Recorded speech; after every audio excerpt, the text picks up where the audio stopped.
আজকে আমাদের পাহাড়ে আসার কারণটা হচ্ছে জনি। তো জনি বলছিল যে আমাদের রাংটিয়া পাহাড়টা ঘুরে দেখানোর জন্য, তাই আমরা আমাদের রাংটিয়া পাহাড়ের সেই গুহাতে চলে আসলাম। আর জনি কিন্তু নালতাবাড়ি থেকে সরাসরি চলে আসছে আমাদের এই রাংটিয়া পাহাড়ে। আর রাস্তার ভিডিওগুলো আমি করি নাই, তো এই গুহাতে আসলাম। তো এই গুহাটা প্রায় 15 থেকে 20 ফিট উপরে হবে, আর আমি 20 ফিট বা 15 ফিট নিচে আসি। এখন এই গুহার ড্রেনের মধ্যে আসি। তো এই গুহায় যদি কেউ পড়ে সে সহজে উঠতে পারবে না, মানে উপর থেকে পড়লে।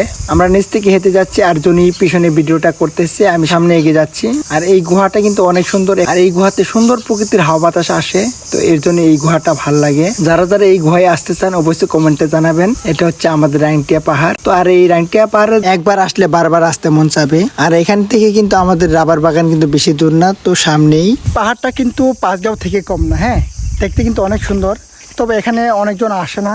আর এই জায়গাতে কিন্তু আমি জঙ্গলি শটটা নিয়েছিলাম। তো কে কে আমার জঙ্গলি ভিডিওটা দেখছেন অবশ্যই কমেন্টে জানাবেন।